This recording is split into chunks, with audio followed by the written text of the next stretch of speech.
Well, thanks for hanging in there with us, gang. We had to sort out Jack's terrible parlay, but we're going to save the bad news for later.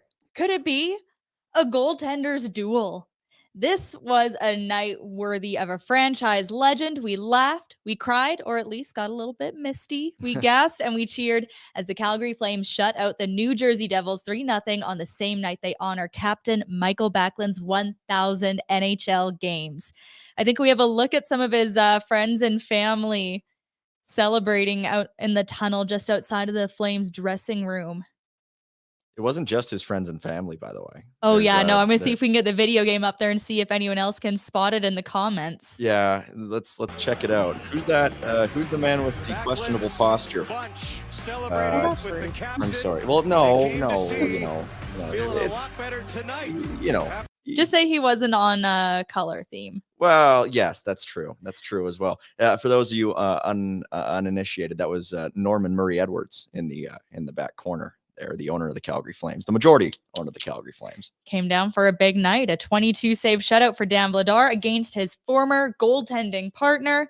Couple goals for the former Devil, Blake Coleman. I'm Cami. He's Mike. The Flames have snapped a 4-game skid in dramatic fashion. This one was so tight until like that last 5 minutes. This felt similar to the loss against Carolina or the one against Winnipeg, where the Flames were so in it and a bounce here or there kind of sealed their fate. But this time they got it done and denied Markström a second straight shutout on a Pacific Division road trip. It will be a very happy private jet flight home to Zurich for a certain man. As that was a good game for these Flames. It was a really good game, and it was kind of poetic the way that it all played out. The game-winning goal being scored by a former Devil, being set up by a former Devil, and of course, then the second assist was the man of the night and Michael Backlund, and just kind of the way that you want to see it happen. So many former Devil, former Flame type connections in this game. I mean, hey, who can forget Kevin Rooney is another former Devil playing for the Flames in this game. And it just sort of panned out in the way that you would want it to. Jacob Markström coming back to Calgary. The reception, I would say, across the board was muted at best, but we'll get into that a little bit more later. And then his former backup ends up being kind of the star of the show. I mean, the Flames had more shots. The Devils had some good chances, though. A lot of breakaways, some good shorthanded chances. We'll get to that later as well.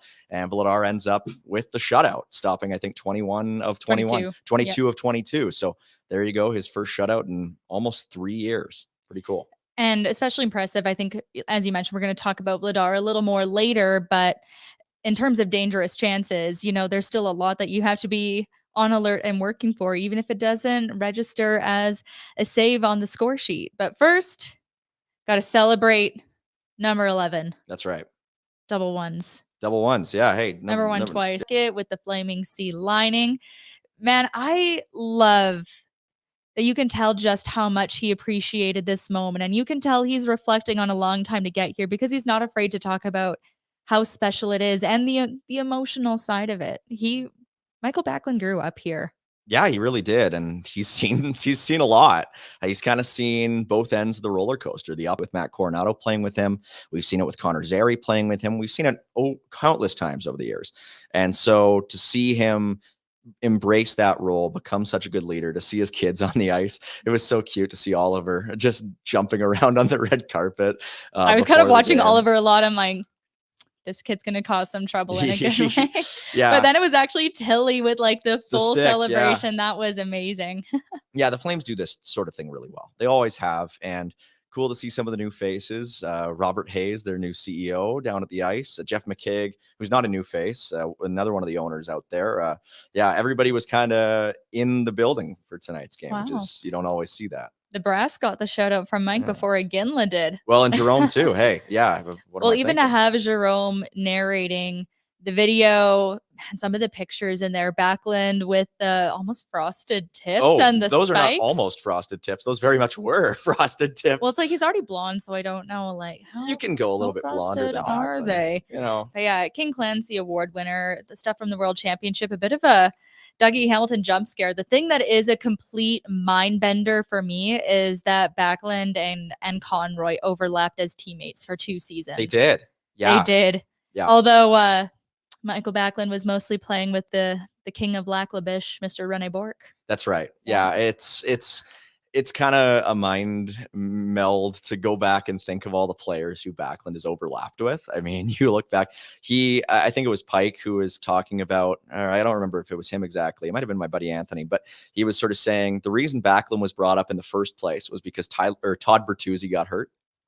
It's just like that kind of puts things into perspective. Todd Bertuzzi right at the end of his career. And it's like, okay, well, we need a guy to come up for one game. He plays one game under Mike Keenan as head coach, which really puts another thing into perspective. If I could low whistle, I would. Yeah. Well, you think about it, like there's that one photo that goes around of Backlund at his draft. We didn't prepare this, but Backlund at the 2007 draft, where he's like sitting at a reflective table. With like and that's the one with the frosted tips, I think, where you just got drafted. And they did that with their first round pick and their head coach that year. They did it for all the teams. And the new incoming head coach for the Flames that year was Mike Keenan. Because that's just how long Michael Backlund has been in this organization. He's overlapped with like 13 head coaches. I mean, that's probably not an exaggeration. And but he's been such a consummate pro. He has been so versatile. He has evolved in so many different ways. And it was so cool to see all the teammates, his former teammates, give him those shout outs. It will never stop feeling wrong that number 13 is not there to participate in these sorts of things. It will always. But he was still a part of it. Still part of it, very much so. But even so, it will always feel like just such a hole that will never be filled. But aside from that, it was so cool to see Monahan get such a big shout out from the fans. All of them. Kachuk got a huge cheer. No one, even Dougie Hamilton got a cheer in that video. Yeah. Like everybody. I swear, Adam Fox could have popped up in that video and people would have at least clapped politely. Yeah, probably. Or at least just not made any noise instead of booing like they wanted everybody to hear it. But yeah, it was really wonderful. I think they did a fantastic job. And of course, the reminder of all that he does that Michael Backlund and his wife Frida do off the ice. The donation to Parachutes for Pets, ALS Society, Special Olympics, Kids Cancer Care. Overall, knocked it out of the park. And finally, he got the effort that the team needed to have on game 1000 on game 1001. Hey, it's fitting. You got a 1 at the start and a 1 at the end. Might as well, right?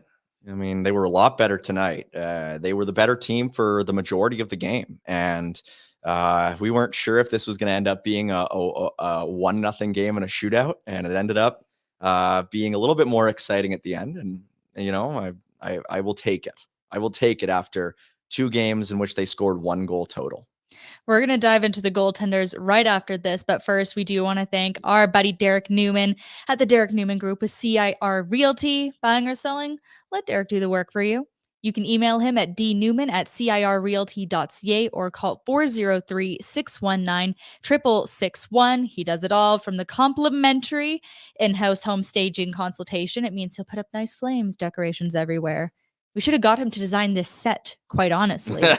He's accountable, available, and whether it's your first home purchase or you've bought and sold several before, he's going to take the time to understand your goals and help you achieve them. On the selling side, he'll do the pre-listing consultation and help you every step of the way with that comprehensive marketing plan and analysis of what the other comparable homes in the market looked like. And he can even find things that aren't even on the market yet. So I mean, really, that's enough reasons for you. I think you should have been calling him already. That's Derek Newman with CIR Realty. Email him at dnewman@cirrealty.ca or call 403-619-6661. Now, do you want to start with the home goalie or the away goalie? What are you feeling? I think we should start with the home goalie. And then I got a little bit more to talk about Markström after that. Yes. Yeah, Dan Vladar. I was nervous in that first period because it can be very difficult for goalies when they do not see a lot of action to start the game. I know it wasn't always the case for the other goalie when he was here. People were really freaked out about that first shot of the game, but Dan Vladar was sharp when New Jersey was coming in with quality chances, even though he didn't see his first shot until midway through the first period. Yeah, he was really good. And it was probably... it was his best game of the season. He was fantastic from start to finish. I thought he looked extremely composed. He was just squaring up really nicely, not a ton of bad rebounds. I mean, I thought this was a game that was going to need a rebound to get broken open, and we didn't really see any bad ones from Dan tonight. And it ended up being a deflection at the other end. It's kind of funny, you know, you go back to the 21-22 season when the two goaltenders in this game combined for 11 shutouts for the Flames in the 2021-22 season. Markström had 9 and Vladar had 2, and his last one was on my birthday, actually, in that season back in 2021. Almost 3 years later now. He did it just for you. He did it just for me that time. And now we're into my birth month again. So thank you, Dan. Yeah, he likes November, I guess. And yeah, it's funny though. He had not done it since. And I guess, Markström even before that season had never really been a big shutout goalie. He had 9 that year, which I think was more than his total for his career to date at that point. And then in the years since, he only had 3.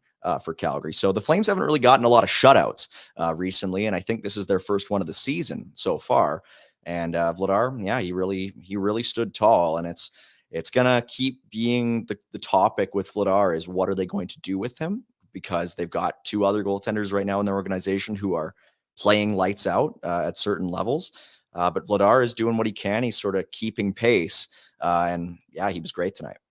Especially since special teams has not been a high point for this Calgary Flames team this season. New Jersey came in with the 5th-ranked power play in the league. They held them 0 for 3, and I think we saw some of Vladar's best work in that late power play.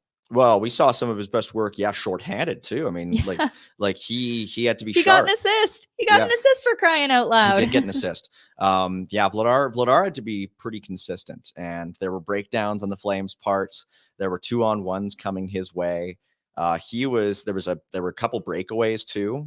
That one, I think two from Hughes. By Hughes. The second one, he just barely got a piece of with his right pad. I wasn't even sure he got any of it, but he did. We saw it on the later replays, and yeah, he played one of his better games, not just of the season, but of his tenure. And so, yeah, I think he's back over 900 on the year. He had slipped below it, and he's looking good. He's looking really good. And a huge theme for the Flames last year was friendly fire. Yeah. Those awful, how in the world did that happen type of goals where I think a lot went in off of Chris Tanev, unfortunately. I remember that happening quite a bit, but it almost happened with Anderson trying to disrupt a point shot from the Devils, and Vladar had to kick out that pad so fast, and it was still 0-0 at that That's point. Right. That was that was in the third, and there were a couple times in this game where that almost happened. And, last year those goals probably go in. And that's just how it goes. And even in the last couple games, those goals probably go in, but not tonight. And that's just the way she is. Vladar was dialed in. I wouldn't be surprised if there was a bit of money on the board for Vladar tonight. I mean, it was obviously Backlund's 1,000, so there's going to be the celebration. But going up against her old tandem partner, I think there might have been a little bit of extra juice there for number 80 because he looked dialed in from opening puck drop. So here's my question for you. Leading into this, we saw Vladar and Wolf just play their worst games of the season. Not all their fault. We know that, obviously. But tonight, is this the kind of effort that moves the needle in terms of forcing Ryan Huska's hand to go and deviate from the rotation that we've seen so far? Is this a give me this next start type of performance? Or is Dustin Wolf's name in pen on the lineup sheet for the Battle of Alberta on Sunday? I don't think it's in pen. I think if Wolf had played the Edmonton game before, then maybe. But it was Vladar and he won. And so you have the couple of pieces benefiting Vladar in that he's coming off a shutout and he also beat Edmonton earlier and he only allowed 1 goal. So we'll see. I don't envy Huska with the choice. I think Wolf has been so good, the Utah game notwithstanding. That's another element to it too, is that Wolf is coming off his worst game of the year. So we'll see. I don't really have a strong preference, to be honest. I would like to see both those goaltenders play against the Oilers. I think there's interesting dynamics for both of them because I like both of them. I like Wolf a little bit more, but after seeing what Vladar did tonight, I certainly wouldn't object. So yeah, I would probably lean from their point of view. They'll probably go Vladar again, but I can't say. It's tough. I know when you were like talking about, oh, well, no, Wolf, maybe. I'm like, I can hear Dan Vladar just shaking his fist. Oh, sure. In the distance. He's like, damn it. Like, if this didn't do it for me, what will? Yeah. Oh, absolutely. Absolutely. And I think you just have to sort of to weigh everything. I mean, Vladar was good tonight. He was good against Edmonton. The other games this season, the numbers have been a little bit more, They've been a little bit Just more okay. iffy. They've been just okay. I mean, Mhm. coming into this game, he was what I think like at 889 or something on save percentage. Now he's up to 909. So we'll see. It's going to be a tough call. They are incentivized to give Vladar as much rope as they can because, quite frankly, he'll probably be one of their trade chips this spring, and so you have to sort of make sure he can get a large runway ahead of him so he can potentially bounce back from what he did last year when he was obviously playing hurt and when the numbers were, near the bottom of the league. 882 save percentage, I think that's not tradable. But what he's doing now, that is absolutely. Which is part of, if that is indeed the plan down the road for the Flames, that is why it was so important not to just be like, yep, Dustin Wolf, this is your crease right from the get-go. Absolutely. And we go to the other side. Mm-hmm. So I'm going to rewind to the pandemic and those weeks leading into that weird season, the short season that started in the winter with no fans and the big plastic cover on the lower bowl of the Saddle Dome. I wonder where those are. What do they do with those? Honestly, those things were so big. I don't know where exactly they would fit in the Saddle Dome. Yeah, put them over the top reaches at McMahon. No, they should donate it to some Use baseball stadium somewhere. One of those for tents weather that breaks. The kids run under at a big top. Yeah. Oh no, I'm talking like at sports day when you have like the tent that the kids run under. You know what I'm talking about? Like when that would be way too heavy for them. The parachute. A lot of kids. I don't know. Big tent. How strong do you think their arms are? Kids don't even drink milk anymore. They can't lift that giant thing. Now with vitamin R. Oh my goodness. That's a Simpsons reference, by the way.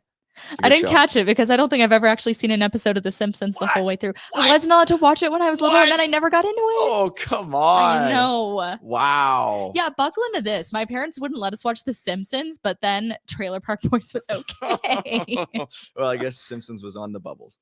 But anyway, at the time, there was so much hope that came with Markström and Tanev coming and joining the team at the same time. This prevailing hope that there would be stability and a bona fide number one locked up after years of inconsistency between the pipes. In the 2010s, the Flames had 18 goalies. That is among the most in the NHL for that time. I think they were pretty similar to the Flyers and the Oilers in terms of turnover. 2 words, Leland Irving. Yoni Ordio? Yeah, Danny Taylor. Backstrom. Yeah, Dan Taylor had 2 games. Nicholas Backstrom. Yep. The David Jones trade. Oh, what a time to be alive. So this is what fans have been dealing with for years after losing Kiprusoff, and you have a guy with a Vezina caliber season after that shortened run. And truly, we have to give Jacob Markström credit no matter how this ended, because round 1 against the Dallas Stars was one of the great modern goalie battles. I hadn't seen anything like that in a first round since Yaroslav Halak with the Montreal Canadiens in 2010. It's truly up there for me. It was like Markström or Ottinger, who was going to blink first, and it was not Markström. Came apart in the second round, but that was such a special moment that this city should treasure and celebrate him for. But of course, it didn't end on the happiest note, with the trade buzz picking up with the exodus last season. That led to some conflicting and slightly tart comments in the media, and that was continued with Ryan Huska's comments this morning. Yeah, I mean, you look at the big picture view of Jacob Markström, his tenure here, and he had 1 season above a 905 save percentage. Ultimately, that's what it comes down to. He played 4 seasons, and one of them he had a 922. And the other 3, he had 904, 892, and 905. And, granted, he was playing behind some poor defenses at the end. But at the same time, they paid for a number 1 goaltender. They got, a number 1 goaltender some of the time. But, kind of, you think about it, it's kind of like, okay, you have this big guy, who's really imposing in the net, big free agent signing. And he makes way for a small goaltender who's really athletic. Kind of like the Roman Turek to Mika Kiprusoff, Jacob Markström to Dustin Wolf, maybe a little bit there, but we'll let that one cook a little longer.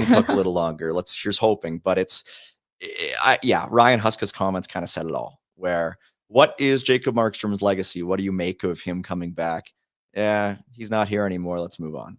That was essentially the comment, really. I mean, they showed it on the Sportsnet broadcast, and it was pretty I had only seen the transcript of it. I hadn't actually seen him say it. And I was surprised at how sort of nondescript it was just hearing it. It was kind of like something that Daryl would say, to be honest. But yeah, I mean, I don't think there was like any animosity necessarily from the fans or even from the players. But just, doesn't it say so much that the fans didn't even really bother to boo him? it was mostly just indifference. It was lukewarm. Yeah. Or apathy. It was polite. Yeah. There was some polite applause. Like when Johnny and Kachuk left, like they got booed mercilessly in their return. You know why that is? Because they wanted him back. And I don't think there's really any Flames fan today who's like, you know what this team is missing is number 25. It's like, okay, I mean, sure. But, you know, if they got him back, their first move would be to trade him again. So it's like, it's kind of like if they traded, I don't know.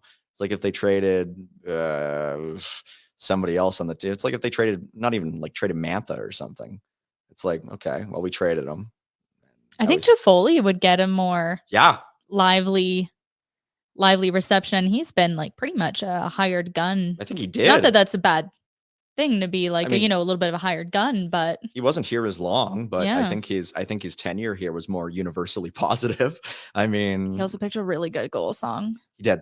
Yeah, he was a really good player. Oh, and he got them Sharangovich. That's the thing, right? So gotta love that. But yeah, level of love and appreciation when it comes to booing for non-crazy people, and that reception for Markström, it was tepid. It's okay. Yeah, and he had, to be fair, a really good game. One thing that I know you wanted to see was his fellow Swede getting a little involved. One Rasmus Andersson. Let's see. Can we take a look at that? Yeah, getting his stick up, if memory serves, right there at the start of the game. And Markström, I don't think took too kindly to it. The Devils as a whole didn't necessarily take too kindly to it. Swede on Swede love. I know they'll probably both be teammates. And here it is here. Yeah, just a little bit of a poke. And who's that going after him? Is that a hockey play?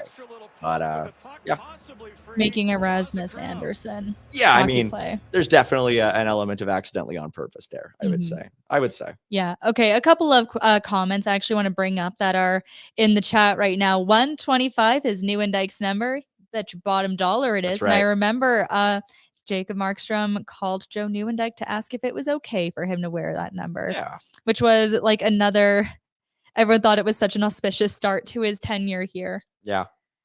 Like, oh, this guy's going to be great. And another one. Everyone's saying too much.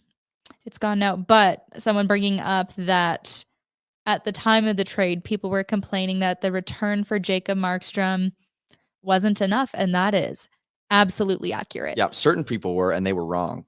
Just saying it. I was quite aghast at some of the takes about the Markström trade, especially from the national media, who, I mean, there's one publication that I will not name, but there was like, okay, if Markström were to have been traded for the number 10 overall pick, that would have been just fine. That would have been like a B+ for both sides.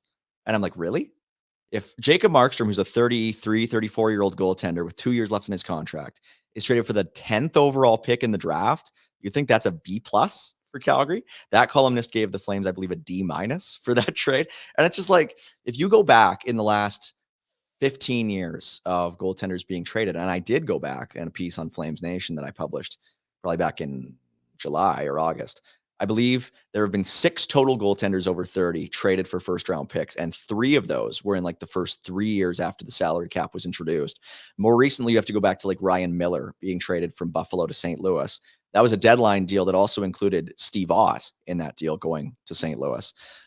It just doesn't happen. I mean, there were people saying, okay, well, Corey Schneider was traded for the 9th overall pick. Why couldn't Markström have been traded for the 10th overall? Well, Corey Schneider was 27, and New Jersey signed him for like 6 years, and Jacob Markström's 34. Goaltenders who are in their 30s, especially closer to 35, they don't get traded for anything. It's not dissimilar to when Calgary actually traded for Mike Smith, who had very similar numbers to Jacob Markström, had 2 years left on his contract, an almost identical cap hit, which Arizona retained almost an identical percentage of. And the return in that trade was a 3rd-round pick and a 5th-round pick. And Calgary got a 1st-round pick and a good defensive prospect for Jacob Markström. So the expectation that they were going to get a number 10 overall pick was banana balls. Like that was never going to happen. And anybody who thought it was going to happen just needed to get their head checked a little bit. And, even if it was going to be Alexander Holtz, the guy who Vegas ended up getting for practically nothing and who hasn't really produced anything in Vegas this season, I'd rather have Bahl, quite frankly. I thought he was very good tonight. Oh my gosh. I said even before the goals started coming, you were there. I was saying that Bahl was one of my favorite players of the night. I just want to be on the record with that. And I said it against Utah too. She was. She did say that. And she was absolutely right. And he's been good for most of the season. And he has been everything you could expect him to be. He has been given an opportunity on a top pairing with a really great defensive partner. And he has done a lot with that opportunity. And it's a shame he's not a high profile, flashy, or offensively minded guy to get some more hype, but he had some really key plays in there tonight. He had, obviously, before getting the assist, he had a long shot off the boards to pop out to Kadri for a backhand chance. He had Zari had a great steal to Bahl to Kuzmenko to force Markström to make a really solid save. And in Utah, he had to make a really good play to deny Nick Bjugstad to really keep him to the outside on a breakaway. And again today, Hughes breakaway goes wide of the net. And when you watched it on the replay, Bahl just got a stick on it to tip that wide and save Dan Vladar from having to make a tough save. I think he is sneaky good, not just in the defensive zone, but at the offensive blue line. I think he's really good at holding the zone. I think he's really good at using his frame to sort of get around those forecheckers who are coming at him and making a quick play. You were looking when they made that trade, took a look at some of the numbers, and this is a guy who kind of looked sort of like a discount Jonas Siegenthaler, a really good shutdown. Siegenthaler is more of a 3-4 guy. Bahl was kind of doing it as a 5-6, but he's also quite a bit younger, and so there's a hope that maybe he can turn into something a little bit more.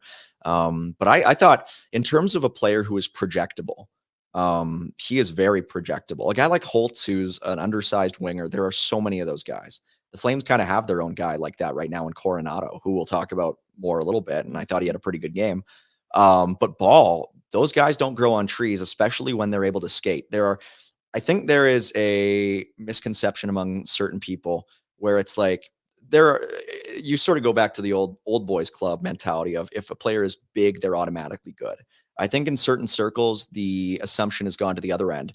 Especially in some of the stats crowd, which I think is a great crowd. But some of them are like, well, if a player is big and he is physical, he must be in the NHL because of that old boys club. He must be there because of those outdated mentalities. And he must be here because of that size, not because he's good. But I think, and I call it anti-size bias. But I think there's a certain element of it where, no, Bahl, he might get that benefit of the doubt from some people. But I also think there's some element of it where it's like, no, this guy isn't just here because he's big. He's big and he's good. And I think the stats backed that up last year. And I think the eyes are backing that up this year. I know you make a good point, but in my head, when you say anti-size bias, I'm like, yes, won't someone please think of the talls of the world? Yes. But well, anyway, it goes either way, Yeah. A final look at Kevin Bahl's stat line. He does have the assist, finishes +2, 20 minutes, 42 seconds of ice time. Couple shots, 2 blocks, and a big hit, stick taps to Kevin Bahl in a game against his former team. And we're going to give a shout out to Richmond's Pub, the home away from home for Afterburner, serving up delicious barn burner blonde from Origin Brewing all day at a special price. They got great food, daily specials, TVs everywhere. Very important. Richmond's is always ready for game day, and they have, well, the NFL VIP experience actually just wrapped up, but because the draw isn't made until November 4th, just a reminder what the winner's going to get: flights, hotel, $500 in spending cash, and tickets to watch the 49ers. And people were showing up on Thursdays to get their chance to qualify for that. It'll be very exciting to see who's going to go on the trip and if they're going to try to take Red or Pinder with them. Wouldn't that be something? We know Dean won't go. No. He's got too much on the go. Dean's got some meat to smoke. It's like David Pumpkins if we're still in the Halloween spirit. Yeah, which we're not, but Dean is just his own thing. Yeah, he's just, he's wearing the sunglasses. He doesn't take those off. He doesn't take them off when he's, at home in the basement. It's because he's rolling. That's right. That's right. Just kidding. Anyway, check out Richmond's Pub for game day. Sports live there. 3919 Richmond Road in the heart of Glamorgan. Now, a guy who just got back into the lineup and a guy who was barely in the lineup tonight. We did not see Andrei Kuzmenko for the entire third period. Yeah, I was kind of surprised by that. And it was actually going back a little bit further than that. I think his last shift was sort of at the 31, 32 minute mark of the game. And, you know, the coach just sort of going based off gut feel, I think. Yeah, because, you know, I didn't necessarily see anything in particular that stood out to me as being, you know, warranting it, but there might have been something that I missed. I'm not sure. I think there's like one giveaway I remember, but there were like other players that giveaways too. Coronato had more than a few. Mantha had a few. You know, Kadri had a couple. It's just like I don't mind it by no means. I don't mind, you know, sending a message, benching a veteran player. The numbers, you know, when Kuzmenko was on the ice, the shots were 5-2 Flames. It's like, okay, there's nothing right there that makes me say, okay, well, what's going on here? But it didn't really seem to hurt them. They were attacking waves in the third period, so I think it worked. Just playing a hunch, and sometimes that's what you got to do because the lines that they put out there in the third, they were attacking really well. I mean, they kept sort of the Kadri line together. They mostly kept the Backlund line together, and then they were kind of jumbling up. Huberto was out there with Lomberg sometimes, but he was also out there with Sharangovich and Mantha, and then it was all over the place for a little bit. So, yeah, just playing the feel, I think, and it ended up working out, but I don't think it's going to be a long-term thing. I think Kuzmenko will be right back in there. And then we had Matt Coronato coming back after a very brief trip to the AHL that saw him net a couple of goals with the Calgary Wranglers. He finishes +2 tonight, just over 16 minutes of ice time with 3 shots on net and some pretty good opportunities on Jacob Markström tonight. I saw there was one like early in the game. It was a bit of a tough decision, not able to complete the breakout, but you know, the Flames didn't end up getting hemmed in their own zone. So it didn't turn into a big issue. And we did see him get some time on the first power play unit, even though the power play is still not good. Bad. Not good. Breaking news. They had one really good power play tonight. Yeah. But generally speaking, I thought Coronato was fine. I thought he was pretty good. I thought he had some good looks. I thought some of the issues that I've had with him before, they were still sort of there in terms of just the strength on the puck and some of the battles along the boards. But from a decision-making perspective, I thought he was pretty solid. And I thought he had some really good looks on Markström. And you know, the numbers from an underlying perspective have been pretty kind to Coronato for most of the year. He's been able to drive play to a certain extent. So I think there is, again, I've always thought with Coronato, I've always thought there's a player there. I was super high on him in his draft year. I liked him a lot at Harvard, and I think he is just tantalizingly close.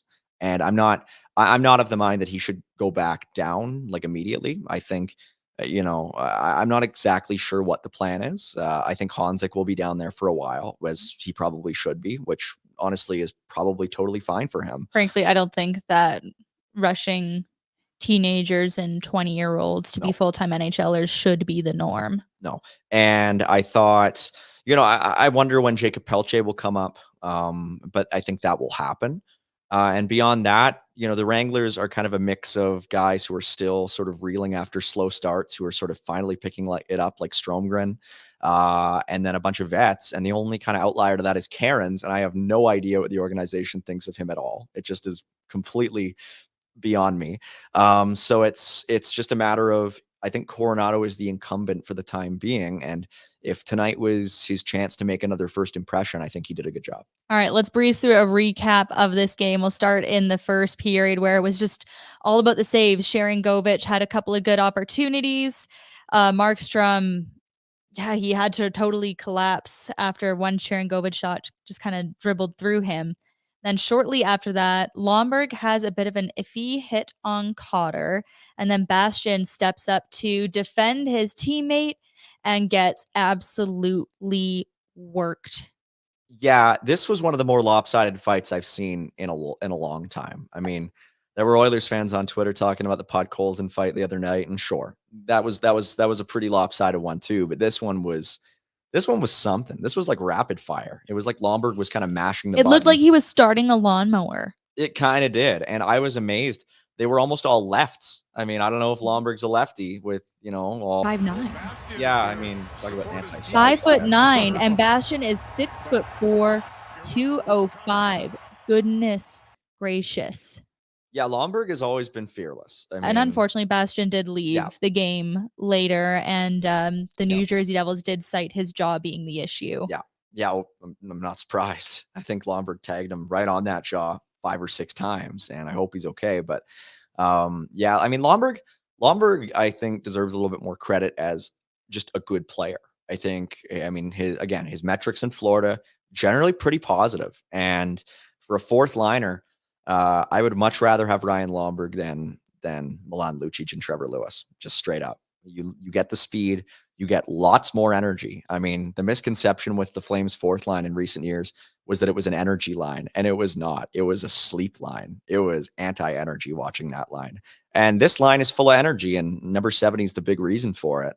And he was buzzing around. He also took Hughes off his feet with a hit along the boards later in the game. Yes, he did. And but he's also a solid player, and he's always been a solid player. And he was a good player with Stockton. He was like, when he first got called up, he was a point a game guy with the Heat.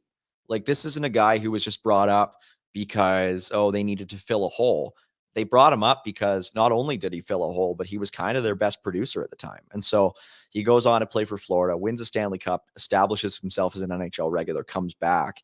And I think he's been exactly as advertised. He's not, I mean, there are guys on this Flames roster, I'm not going to name names, but who when they were called up from the American League and made the NHL for good, they had 1 goal in 42 games as an American League player. Lomberg, when he first got called up to the NHL, was a point a game guy. And I think he looks just like an NHL player. He's not there for just, pugilistic reasons. I know this is all very important context, but I also think it would be very funny if we had like a little sprayer, like, for when cats misbehave. AHL tangents. I like the Stockton Heat. I know, but it is interesting and it is so warranted. Yeah. But I just think it'd be a good idea. So if you never went to the Stockton Arena, these purple lights behind this shoulder, the Stockton Arena at night lights up purple. And that is just so cool to me. I will always miss it. Had the grungiest old scoreboard. It was clearly not built for hockey, but it was really nice. It was like a 2006 build, I think. Now it's just an NBA G League team. Just a total wasted opportunity. No. Hell yeah. Need some Back to the recap. That took us all the way to the third period. The former Devils draft pick, Blake Coleman, breaks the goose egg. That starts with Michael Backlund winning a battle on the wall after Rasmus Andersson sent the puck all the way around. Bahl takes the shot from the blue line, and Coleman with that pristine redirection to give Calgary the lead with 5:23 to play. And then we had our full, but wait, there's more moment. Yeah. And this is not the way you thought it was going to go down. We have Huberdeau and Mantha on a 2-on-1. Mike is just like screaming at Huberdeau to shoot it. You're like, he needs to shoot this. Passes. And gets it back. And then Mantha passes back. Oh my gosh. The roller coaster Anthony Mantha passes it back, and Huberdeau has just enough room to tuck it home for his 5th of the season. And it comes 18 seconds later. And look at that, Dan Vladar picking up the secondary assist as well. Yeah, his first point of the season. I mean, look, the point was made here in the studio while it was happening. Huberdeau made the right choice passing it early. He had that time and space, and I think if he had tried to force a pass closer to the goal, it would have been a disaster. I think Siegenthaler would have been able to get down, and I don't even know if it would have connected, but I think he caught Siegenthaler a little off guard by passing that so early, and all of a sudden Mantha has Siegenthaler pivoting, and as soon as Mantha gets it back, he passed it right back. It was like a bang-bang play, and Siegenthaler is just spinning around in the slot. So they didn't even let him set up in the slot there, Siegenthaler, so they just caught him off guard. Easy play. Beautiful. And then Coleman seals it with the empty netter. 3 goals in under 3 minutes. And that is how it all went down. It was so busy. It was busy at the end of that game. Yeah. Hey, good to see Blake Coleman getting some goals, because it had been kind of a slow start. He'd kind of been under the radar in that he only had 1 goal in 10 games. Now he's up to 3, chugging along. Ruined my segue. Sorry. Into this square ad read. Sorry. It was busy. Would you agree it was busy? Yeah, it was busy, like a It was big busy. bee. And if you run a restaurant, you're too busy for this ad. You're thinking about how to get the orders flowing, new locations opening, the customers, they're busy. They want things to happen fast. You got to get more customers and keep them coming back. So, really, you're already thinking about Square because Square Restaurant Tech helps more than 400,000 restaurants do all those things and more. So when you're thinking about your restaurant, think bigger and think Square. Maximize your sales by making it easy to process orders in-house with a kiosk or mobile POS for tableside orders and online ordering for takeout and delivery. You can go to squareup.com/ca/campaign/big INRST to see why Square is big in restaurants. And they're busy. Biz. Buzz, They buzz, don't buzz. allow you to have bees in restaurants. Have you ever watched Yellow Jackets? I was going to say, have you ever watched Arrested Development? They don't allow you to have bees in here. Actually, I interviewed Will Arnett once. Really? Yeah, it was at the it was when the Rogers Charity Classic was still called the Shaw Charity Classic. Sure. He was the spokesperson for one of the big sponsor companies. So they brought him in here and he was super nice at the start of the day. And I've got my big camera and we're supposed to follow him for a couple of holes. Yeah. And apparently he'd been golfing really well. He was so funny. And then once the camera was on him, it was bad. No. And then he got a little unhappy. And then he clipped the side of a house. Oh no. Oh. I know it's the risk of having a house on a golf course, and I don't think there was damage, but nothing works in this house. You gotta go, But he also had Wendell Clark golf balls. Wow. Which was fun. That's on brand. Oh, extremely on brand for him. That's really cool. I would play golf with Wendell Clark golf balls. Yeah. So that's that on Gob. On Gob? On Gob. Oh, yeah. Yes, that's right. See, I do like Arrested Development. So you're talking about the band. I hear you calling. It's a good song. It's a good song. There we go. Came out when I was 1 year old. When you were but a babe. What's next, Cami? What is next? What do you want to talk about? Nazem Kadri's face took a beating tonight, and he was drawing a lot of penalties. That was one of the hardest high sticks I've seen in some time. It is a shame the Flames couldn't do anything with those opportunities. Yeah, he was taking a beating. Nas was really in tough points in this game. I think he had the ketchup packets coming out of the nose at one point earlier in the game. Mm-hmm. I don't think that was called a 4-minute. Nope. No, and then yeah, he does draw the penalty later, the 2-minute, and yeah, I mean, that was the one on which I think the Flames had better looks on the power play. He wasn't out there to start. I think they changed around their units. Yeah, that was when they had Coronado on the first power play unit. Yeah, because they had benched Kuzmenko for all situations, including his power play duties. And I kind of like Coronato on that top unit. But yeah, it was all in vain for Kadri, at least until they scored those 3 goals. Heck yeah. All right. Well, I think that pretty much wraps up tonight. Let's take a look at the old road ahead. So Sunday. That's right. Battle of Alberta. Calgary took round 1 4-1 back on October 13th. Rasmus Anderson had a goal and an assist. Mantha scored, and that is where Justin Kirkland scored his first NHL goal. Should he get back in the lineup for this next one? Sure. I see no problem with it. I would put him back in for Rooney, probably. I mean, it just depends. I mean, it depends on what they do with Kuzmenko. I don't know if this is going to lead to anything else. I don't think it will. And for me, I think Rooney and Kirkland rotating is probably the way to do it. You don't want Coronato coming out at this point. I think they like him exactly where he is. And now that both Klopka and Honzek are down, well, it's kind of the natural thing to do. So I'm looking forward to it. It should be a good game. I don't know how things are going to go without McDavid being in. Draisaitl has a knack for turning it on without McDavid at points. Sometimes he kind of goes to either extreme. He sometimes goes completely AWOL, and sometimes he just turns into 2011 Evgeny Malkin. So we'll just have to see. And it would be exciting to see Canmore's Noah Philp potentially back in the lineup after making his debut and assisting a Corey Perry goal in Nashville last night. As you noted, McDavid not expected to be there, but as noted on Barn Burner this morning, there are reports that McDavid has been back on the ice in Edmonton, just kind of testing things out. And the Oilers will have 2 days of travel / rest heading into Sunday. So then it's Tuesday off to Centre Bell to face the Canadiens to start a 3-game roadie. Montreal has allowed the second most goals of any team in the league heading into tonight at roughly over 4 per game. And also remember, Cole Caulfield is wearing 13 for Johnny Gaudreau this season. Entering tonight, he was tied with Nico Hischier for the league leading goals with 10. Both of them wear number 13. After that, south of the border to face a team that's also struggling mightily. And as someone who grew up in BC, I love to see it. Boston.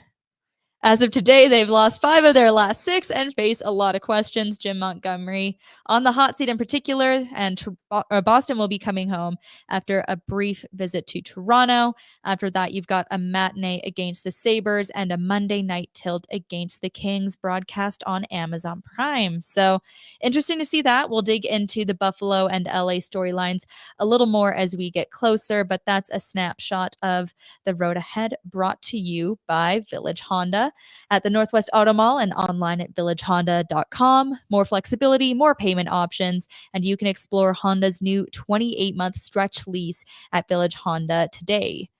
And that is where new vehicle pricing is MSRP. Very important. They're wonderful people. Head on over there and show them some love. I think the biggest question that I have for Boston is, why did you sign Elias Lindholm to that contract?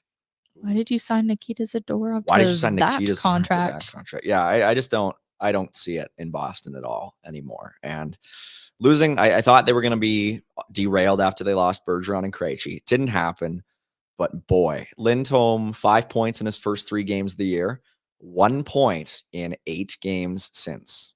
Woof. Yeah, and for a guy they're paying for the next 6 years after this one, there is a very real possibility that if the Flames had signed Elias Lindholm, they would have a worse contract than the Jonathan Huberdeau contract on their books. I would say it personally, because I think if the Flames had signed him, good chance it probably would have been an 8-year deal. Probably would have been in a higher AAV if they had signed him in the offseason before last season. Probably would have been starting with an 8. And Huberdeau, for all the hate he gets, and recently he has not been as good as he was to start. I had a buddy text me before the show saying I had to say this on the show, so I will.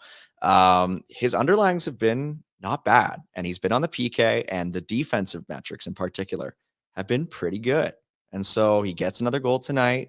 The points haven't been coming as regularly, but I think a lot of that has to do with, okay, before this game, the Flames as a whole just weren't scoring. I mean, a guy like Sharon Govich hasn't been getting any points because his chances, and we talked a little bit about him earlier, his chances have been there, but he's just been stymied. He's been taking good shots. He hit a post tonight, and he scores a couple of those goals. Huberdeau probably has a couple more assists, right? So I just think, he's not worth $10.5 million, but I would think if the Flames had signed Lindholm to that deal that they were reportedly thinking of, things would have found a way to be even worse here. And in Boston, it's going to be rough, really rough. Tune in, gang. It'll be a fun one. Yeah. That's our road ahead. We have did you screenshot what Jack sent us? It's in the chat. I think. Good. It's I think roast got it. Jack time. Yeah, here we go. So, our buddy Jack, who is coincidentally, he's in one. He must have been in one when he was submitting this. Jack with an 11-leg parlay tonight, I think. Let me just zoom in on my screen. So I think he hit on 2 of these legs. I'm not entirely sure what he was thinking, but Jack, you have to get all 11 of them for them to count. It's not just you don't get extra points for. Thanks for the picking, splainer. You don't get extra points for just picking all of the options. It doesn't work like that. So it's Jack's birthday today, as I believe I was told before the show. I don't care enough to know it off heart, but Jack, wherever you are, I'm just kidding. I really do care. Happy birthday. And I hope the game tonight was a better experience for you than that awful parlay. What were you thinking? Not good. It was the dome beers. It was the dome. Wow. Yeah. Original 16s, just getting a little bit too much in there. They'll get ya. And that brings us to your second bet. That's right. So we were looking at Vancouver at San Jose tomorrow, a game with some interesting ramifications in the Pacific Division. Flames and Oilers bets weren't quite up in time for the start of the show on Bet365, but you can go with the promo code NATION to see a little bit of a better odds. Cami's got the liner for that one. But Canucks Sharks tomorrow. It's going to be interesting. Canucks are kind of starting to hear a little bit of a call. It's been weird to watch. Calls for Rick Tocchet I'm Underperforming. starting to hear, which is kind of already crazy. It's crazy that it's been such a short period of time and people are already wondering, like, is this the coach that's going to get Pettersson going? Well, that's the thing I was going to say is Elias Pettersson's start to the year. I mean, you talk about Elias Lindholm. Well, Elias Pettersson has arguably been even worse than Elias Lindholm, which is kind of crazy. Pettersson's deal is even bigger. But has he been better than the other Elias Pettersson? I mean, by default, I would say. But Pettersson's sitting at 1 goal in 9 games this season after he had 89 points in 82 games last year. But he only had 1 goal in the playoffs and now 1 goal in the regular season at 11.6 sheets until 2032. I mean, look, I'd take the bet on him bouncing back, but at the same time, something's not right. Something's not. And we've seen stuff Will it like happen this against San Jose, though? One of the most god-awful teams in the league. Well, they've kind of been bouncing back a little bit recently. That's kind of why I wanted to bring it up, because they beat Chicago last night. Will Smith getting his first 2 goals in the NHL. So I don't know. I mean, 2 Pacific Division teams. It's not like the Flames are really going to be battling for Pacific Division playoff positioning, we don't think, but maybe. But if they ended up at the bottom end of the barrel, you're kind of wanting maybe San Jose to win this game, and we'll see. Could be good. Could be good. We have one of their top prospects in the city, Carson Wetch with the Calgary Hitmen. That's right. Captain of the Calgary Hitmen now, That's actually. Right. Also, a little further away, Andrew Basha had a goal and 2 assists tonight as the Tigers took down the Pats 10-5. Yeah. Hey, and if you go to 2 hat tricks in that game. Go to WHL.ca, you will see Ms. Cami Kepke right there, gracing the good front page with what was it? Your picks of the week, or was it? They're not mine. I will never take credit for choosing the power rankings. I just have to front them. Oh, well, she's the pretty face on the power rankings. There you're making me blush. Oh. Making me blush.